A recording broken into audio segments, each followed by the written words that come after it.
Hello hello hello மக்களே, இது உங்கள் மேக்சிமஸ். என்ன பாஸ், நெய்வேலினாலே பவர் தான் ஃபேமஸ். ஆனா இப்ப அங்க அரசியற் பவர் யாருக்குன்னு ஒரு பெரிய யுத்தமே நடக்கப் போகுது. ஒரு பக்கம் திமுகவோட சபா ராஜேந்திரன், இன்னொரு பக்கம் பன்ருட்டியிலிருந்து ரூட்ட மாத்துற வேல்முருகன். இதுக்கு நடுவுல அன்புமணி சார் இப்போ நெய்வேலி மேல ஒரு கண்ணு வச்சிருக்காரு. இதோ அந்த 7 ஜொலிக்கும் தகவல்கள். 1. கடந்த 2021 தேர்தலில் பாமக வேட்பாளர் ஜெகன் வெறும் 977 வாக்குகள் வித்தியாசத்தில்தான் இங்கே வெற்றியை தவறவிட்டார். அதனால் இம்முறை இந்த தொகுதியை எப்பாடுபட்டாவது கைப்பற்ற வேண்டும் என அன்புமணி ராமதாஸ் உறுதியாக உள்ளார். 2. அதிமுக கூட்டணியில் பாமக இணைந்திருக்கும் சூழலில் நெய்வேலி தொகுதியை தங்களுக்கு ஒதுக்க வேண்டும் என எடப்பாடி பழனிசாமிக்கு அன்புமணி தரப்பு பலத்த அழுத்தம் கொடுத்து வருகிறது. 3.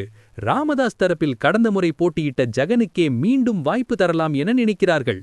ஆனால் அன்புமணி தரப்போ தங்கர் பச்சான் அல்லது முன்னாள் எம்எல்ஏ கோவிந்தசாமியை நிறுத்த பரிசீலிக்கிறது. 4. மறுபுறம் திமுக கூட்டணியில் இருக்கும் தமிழக வாழ்வுரிமை கட்சி தலைவர் வேல்முருகன், பன்ருட்டி வேணா, எனக்கு நெய்வேலிதான் வேணும்னு ஒத்தக்கால்ல நிக்கிறாரு.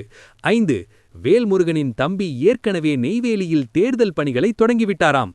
ஆனால் சிட்டிங் எம்எல்ஏவான திமுகவின் சபா ராஜேந்திரன், நானே தான் இங்க நிக்க போறேன்னு ஸ்டாலின் கிட்ட சீட்டு கேட்டு வராரு. 6. அதிமுகவில் சொரத்தூர் ராஜேந்திரன் இந்த போட்டியில் இருந்தாலும் பாமகவுக்காக இந்த தொகுதியை எடப்பாடி பழனிசாமி விட்டுக் கொடுக்க அதிக வாய்ப்புள்ளதாக தெரிகிறது. 7. நெய்வேலி நிலக்கரி சுரங்க பிரச்சனை, ஒப்பந்த தொழிலாளர் விவகாரம் என பல எமோஷனல் விஷயங்கள் இருப்பதால் 2026இல் நெய்வேலி தொகுதி ஒரு மினி போர்க்களமா மாறப்போறது உறுதி. கண்ணா, நெய்வேலியில நிலக்கரியை தோண்டினா மின்சாரம் கிடைக்கும். ஆனா ஓட்ட தோண்டினா யாருக்கு பதவி கிடைக்கும்னு இப்போதைக்கு சொல்ல முடியாது. வேல்முருகனா இல்ல அன்புமணியோட சாய்ஸா? திமுக கோட்டையை தகர்க்க போறது யாரு? 2026ல இந்த நெய்வேலி அரசியலுக்கு மக்கள் ஒரு பெரிய விசிலடிக்க போறாங்க பாரு. It's a multi-cornered fight where internal party factions and alliance pressures are creating a high voltage drama even before the nomination begins, boss.